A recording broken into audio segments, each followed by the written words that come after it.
Adelante.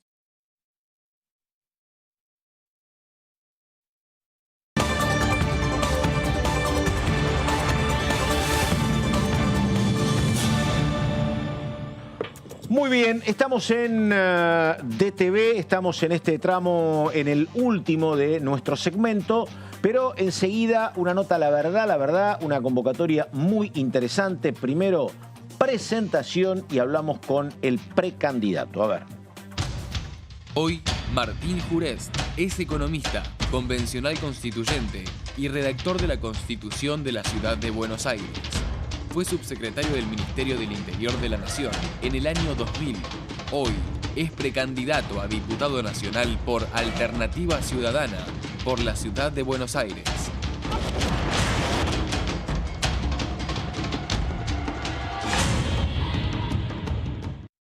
Bueno, ahí estamos. Primero, antes de saludarlo, vamos con ella, con Sofi, que está con quién. Hola Sofi, ¿cómo te va? Buenas tardes.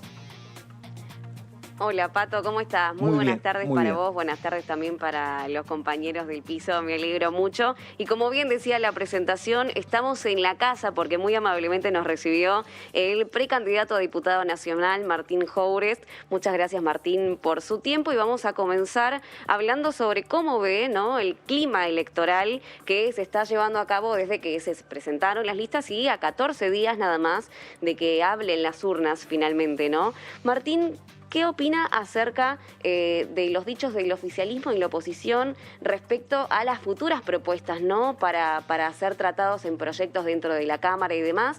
¿Y cuáles son las propuestas que tienen desde Alternativa Ciudadana, muy comprometida, ¿no?, como bien dice el eslogan, feminista y también con la agenda medioambiental, ¿no?, muy relacionado con el cuidado del medio ambiente?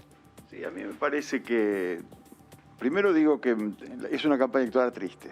Es triste porque se da en un ambiente cargado de crispación por un lado, con mucho nivel de exasperación en el debate y con una incapacidad también por el otro lado de instalar temas de discusión colectiva que hagan a la vida cotidiana de la gente. La política no puede quedar en falta en términos de hacerse cargo de que hay un estado de sufrimiento colectivo, un estancamiento de décadas de la Argentina, y que hay que afrontar de una buena vez ese debate. Gritar por un lado, generar antinomias por el otro. Uno puede hacer un inmenso lío, puede incendiar la Argentina, pero atrás del humo va a quedar el fracaso, y lo que hay que afrontar es el fracaso. Ese fracaso nosotros hemos planteado salir con compromisos públicos, no con una plataforma electoral tradicional, ni tampoco con un pedido de voto. Hemos planteado compromisos públicos para trabajar en común con la sociedad, no solo para que eventualmente nos voten, sino para que controlen la efectividad de esas propuestas políticas. Y como vos bien decías, hemos planteado un compromiso que tiene que ver con una Argentina igualitaria, donde implica profundizar los mecanismos de control y de participación popular, implica hacerse cargo de una ciudadanía que tenga derechos efectivos, no derechos de papel mojado. A mí, ustedes planteaban recién en la presentación, me tocó el inmenso honor de ser redactor de la Constitución de la Ciudad de Buenos Aires, y uno aprende mucho, vive aprendiendo. La política vive enseñando si uno se la toma en serio y no vive de ella, sino que vive con ella. Y en ese marco uno vive aprendiendo que los derechos deben ser resguardados, promovidos y financiados todo el tiempo. Entonces una democracia con derechos implica una capacidad con respuestas, no con excusas. Y los dos otros... Sí. No, perdón. ¿Cómo te va? Carlos Méndez te saluda. ¿Cómo te va? ¿Qué tal? Buenas tardes. Martín, tal? ¿Cómo te va? Bien, bien. Te hago una pregunta que tiene que ver con la ciudad específicamente. Varios sectores, pero últimamente parte de lo que es el Frente de Todos, señalan dos cuestionamientos para con la gestión actual. Una es la cantidad de representantes que tiene el oficialismo, casi 40 sobre 60, que dice que prácticamente lo habilita a los 2/3. Y después hay mucho cuestionamiento, que me parece que es entendible, en torno a el uso de los espacios verdes. Ustedes tienen una mirada muy ecológica. Digo, ¿compartís eso? ¿Faltan espacios verdes y hay que tratar de reducir este número contundente de casi los 2/3 de la gestión de Juntos en la ciudad, o no es un tema primordial? Creo que los dos temas son muy importantes. El primero, de reducir la presencia del oficialismo actual de la Ciudad de Buenos Aires, es estratégico, pero también hay que decir con franqueza que toda la usurpación de espacio público, toda la venta de tierras, toda la lógica de ciudad excluyente que hoy vive la Ciudad de Buenos Aires, la hizo en muchos casos con el voto prestado de la oposición del Frente de Todos. Entonces, yo saludo, le doy la bienvenida al Frente de Todos, que ha descubierto que la tierra de la Ciudad de Buenos Aires es un bien público y no hay que especular con ello. Lo saludo porque en todos estos 14 años que el macrismo y Larreta tienen la conducción de la ciudad, no lo habían descubierto. Hay que saludar las cosas cuando aparecen. El segundo elemento tiene que ver con que la ciudad tiene un doble problema en relación con lo público y los espacios públicos. Primero, tiene un nivel de espacios verdes muy inferior al que reclaman los organismos internacionales, es 1/3. Y segundo lugar, para que la gente nos entienda, la Ciudad de Buenos Aires tiene hoy la misma cantidad de habitantes que tenía en 1960. Sí. Tiene el doble de metros cuadrados, es decir, le han puesto a la ciudad una ciudad de cemento encima. Y no obstante eso, se multiplicó por 3 la cantidad de gente que vive en villas y por 4 la gente que tiene fragilidad habitacional. Entonces, tenemos una ciudad donde el asfalto ha corrido a la gente y donde cada vez más se le sacan espacios públicos para hacer especulación inmobiliaria. En esto han sido socios, y lo quiero decir con toda claridad, el Estado federal, cuando tuvo tanto las presidencias de Néstor Kirchner, Cristina Kirchner y Mauricio Macri, como el Estado de la Ciudad de Buenos Aires, que a lo largo de esos 14 años fue de la misma fuerza política. En consecuencia, y para redondear, hace falta diversificar la presencia de fuerzas en la legislatura, hay que garantizar la defensa del espacio público, que no es solamente espacios verdes, y han sido socios en esa usurpación del espacio público los 2 fuerzas mayoritarias. Martín, Mauricio Cantando lo saluda, ¿qué tal? ¿Cómo le va? ¿Qué tal? El año pasado acá se debatió la transferencia de la policía a la ciudad, en realidad en los fondos que en su momento derivó el expresidente Mauricio Macri cuando se transfirió la Policía Federal a la Ciudad de Buenos Aires. Y en ese debate siempre surge el tema de qué vive la ciudad, cómo se financia, por qué tiene un presupuesto alto. Si llega diputado nacional va a tener que armarse porque las discusiones son muy fuertes. Hay algunas provincias donde plantean que inclusive la Ciudad de Buenos Aires recauda mucho de ingresos brutos de actividades que no están en la Ciudad de Buenos Aires y que eso hace que tenga un presupuesto grande. Los diputados porteños siempre dicen que aportan a la coparticipación y no reciben nada. Usted como diputado de la Ciudad de Buenos Aires, piensa que está hablando con gente extranjera. ¿De qué vive la Ciudad de Buenos Aires? ¿Cómo recauda? ¿Cómo genera riqueza? Y hasta le pregunto, ¿es una ciudad rica? Vamos a empezar por la última y desde allí bajamos. Sí, la Ciudad de Buenos Aires es una ciudad con un alto nivel de ingreso medio, entendida en términos de la charla informal, es una ciudad rica y es una ciudad profundamente desigual. Para que ustedes se den una idea, entre la comuna donde está La Recoleta y la comuna de Villa Lugano hay 10 años de expectativa de vida menores. Es decir, el que nace, vive y se desarrolla en Lugano o Soldati tiene 10 años menos de expectativa de vida que el que nace en Recoleta. ¿10 años Entonces, menos? ¿Es rica? Sí. 10 años menos. ¿Es rica? Sí. ¿Es desigual? También. De expectativa de vida. Esto tiene que ver, como todos sabemos, la expectativa de vida con la infraestructura en educación, la infraestructura social, la salud, el ambiente, los complejos habitacionales. Tiene que ver con todo eso, determina la expectativa de vida. Repito, 10 años menos. Entonces, rica, sí, y justa también. En relación con el resto de las jurisdicciones, para no quitarle la cola a la jeringa. Bueno, la discusión que nos debemos los argentinos, y entre otras cosas hay que plantearla con toda nitidez, es la ley de coparticipación federal, el régimen de coparticipación federal. En la Ciudad de Buenos Aires se cobran impuestos justos en materia de algunas remuneraciones por prestaciones que se realizan en la ciudad. Ahora, también es cierto que la Ciudad de Buenos Aires de a poco ha tratado de recuperar algún nivel de justicia tributaria y muchas provincias del interior han sentado un pacto, y esto hay que decirlo con todas las letras, han sentado un pacto entre los gobernadores y los sectores dominantes de las provincias para, por ejemplo, no toquetear los impuestos inmobiliarios, no toquetear la base fiscal. fiscal. Yo creo que no es una cuestión de repartirse culpas, no es una cuestión de tirarle la ciudad a las provincias que no cobran impuestos ni de las provincias que le digan a la ciudad que vive de rentas. Me parece que hay que decir, primero, como lo planteó en su momento el presidente Alfonsín, un régimen de coparticipación donde los derechos y las capacidades de los seres humanos que viven en la Argentina sean los mismos. Y esto tiene que ser una garantía federal. No puede ser que un maestro de una jurisdicción atienda con los mismos contenidos con un sueldo 3 veces inferior a otra, porque a los que estamos castigando es a los niños, ni beneficiando ni perjudicando a los maestros. Entonces, para salir de esta trampa, discutamos criterios federales de los derechos que queremos surtir. Y a partir de ahí vemos que hubo un desaguisado con el tema de las transferencias unilaterales que realizó en su momento Mauricio Macri. Sí, fue un desaguisado porque tenía que haber ido al Congreso a plantear esto y a explicar que la transferencia de jurisdicciones se hace con, digamos, debe ser hecha con fondos, al revés de lo que hizo el menemismo en los 90. Acompañado en el voto y en el entusiasmo por los mismos gobernadores y el mismo partido que ahora se rasga las vestiduras de reclamarle a la ciudad de Buenos Aires esto. ¿Qué se hizo? Transferencia de funciones sin financiamiento. Martín. Hay que ponérselo en la cabeza y no escaparse. En la Argentina las jurisdicciones van con fondos y si no, no hay transferencias.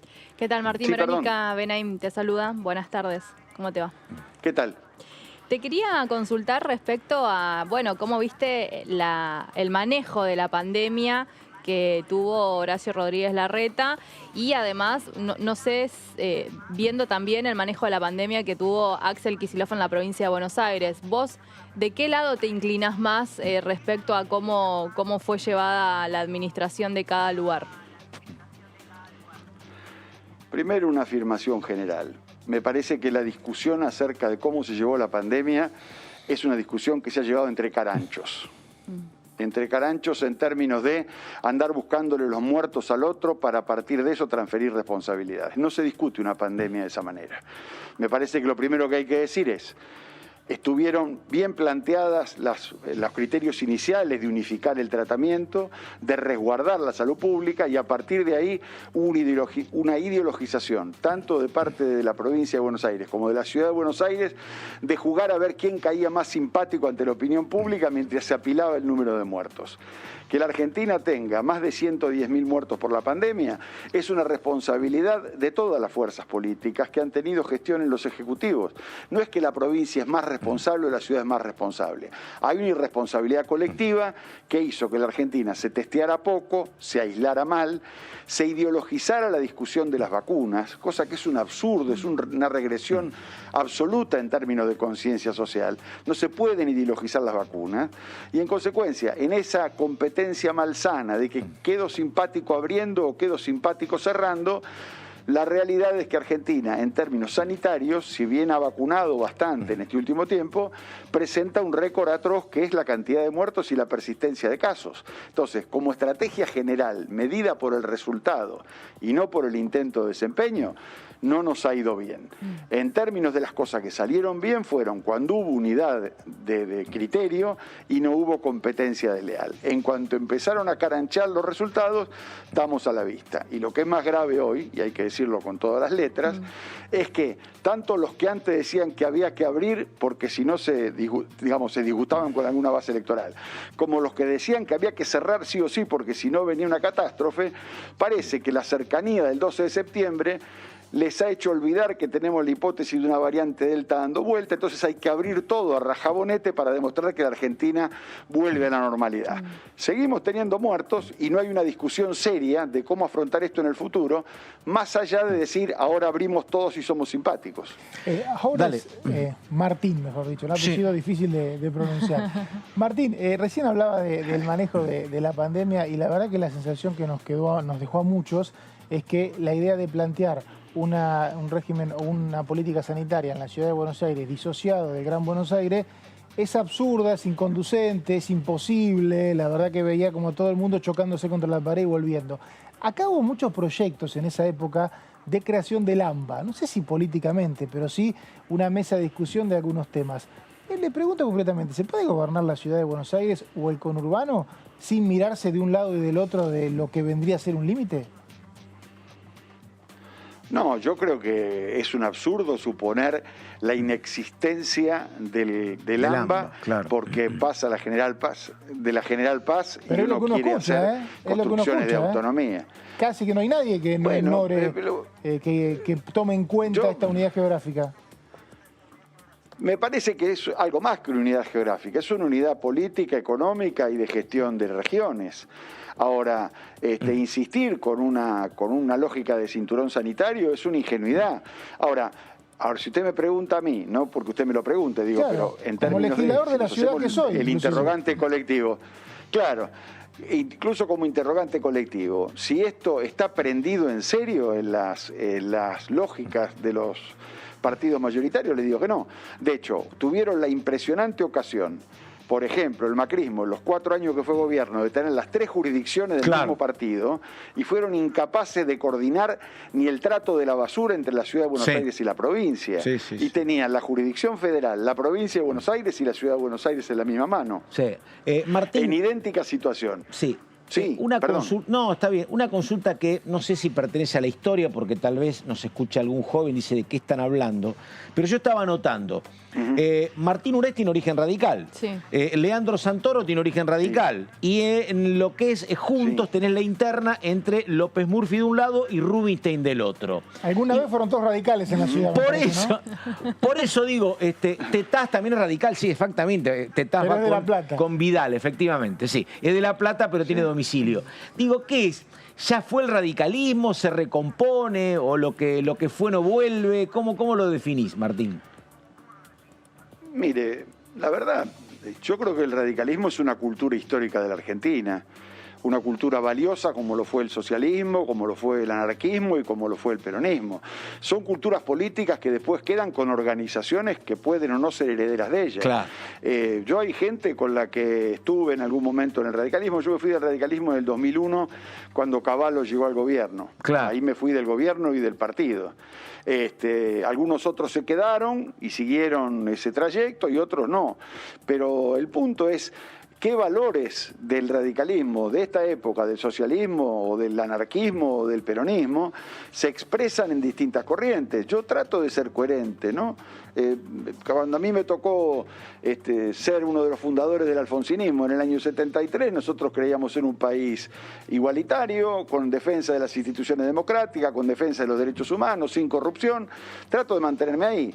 No abro juicios sobre los que tomaron itinerarios y en cada una de estas cosas pactó alguna cosa. No te cambio un poquito de justicia social por un poco de corrupción, te cambio un poquito de decencia republicana por otro poquito de ajuste. En esas idas y venidas traté de no meterme nunca y trato de no meterme hoy, con lo cual los pasados de los otros no lo discuto, pongo a disposición el mío, los de los otros no. Ahí estamos. Y una pregunta más, digo, ¿percibe que puede haber alguna novedad? Porque están mirando en Capital, hay dudas sobre el voto de los más jóvenes, entre 16 y 26 años, algunos miran a Milei, otros dicen, pero si es un electorado mayor, ¿por qué va a andar bien Milei? Usted que está caminando la calle y que conoce mucho la capital, ¿cree que puede haber alguna novedad de este tipo o no? Dos cosas. Novedades puede haber. Quiero hacer mención a algo que me parece importante y es lo siguiente. Lo voy a decir con todas las letras y porque usted lo mencionó con nombre y apellido, ¿no? Porque a mí me parece. Milei es hijo de la degradación de la democracia argentina.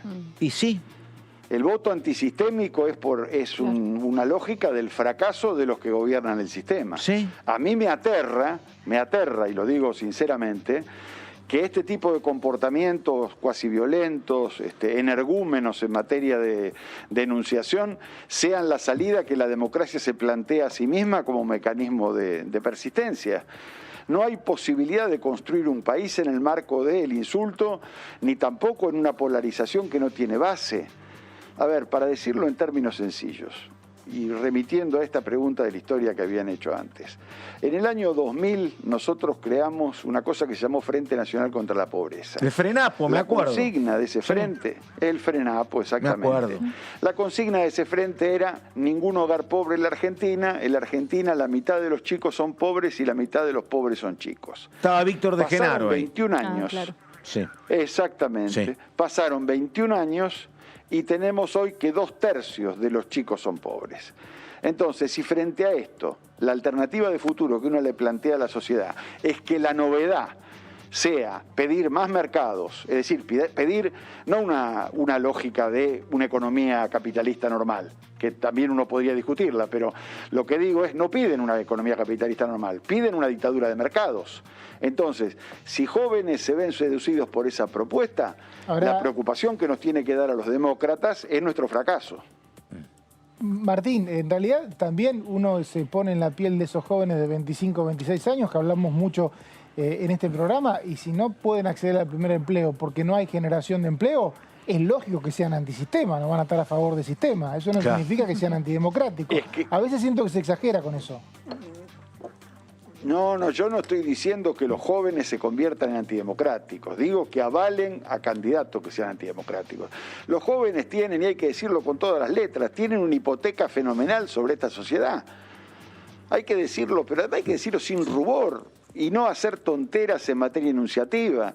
El nivel de desocupación de los jóvenes es un cuarto mayor que el de los mayores. Y si usted mira la desocupación y mira adentro de los jóvenes, las más castigadas son las mujeres. Totalmente. Argentina tiene un proceso de pobreza que hace que la desocupación pegue a los jóvenes, la pobreza pegue en los chicos, y las dos cosas, pobreza y desocupación, peguen más en las mujeres. Con lo cual, cuando el sistema político habla alegremente de salida, de solución de la crisis, hay que mirar a la sociedad a los ojos, ¿verdad? Y cuando uno no mira a los ojos se da cuenta que la que está en falta es el sistema institucional. No es que la gente está loca. A la gente le estamos empujando una situación de angustia y de ausencia de expectativas que puede tener salida de cualquier naturaleza. La lógica autoritaria no nace de que un día un virus, como este caso el del COVID, atacó a la mente de una sociedad. La lógica autoritaria viene por el fracaso y la decrepitud moral de los que son dirigentes actualmente, no por otra cosa. Martín Urest, precandidato a diputado, Alternativa Ciudadana. Martín, muchas gracias y buenas tardes hasta cualquier momento. Y Sofi, bueno, nos reencontramos contigo cuando quieras, ¿eh? Perfecto, Pato. Muy buenas tardes. Entonces seguiremos buscando las voces de los precandidatos y precandidatas. Hasta luego. Ahí estamos. Bueno, tenemos que ir terminando, ¿no? Mañana vamos a hacer cantando, vamos a ver si lo podemos armar, un programa sobre el tema de los y las menores de 20.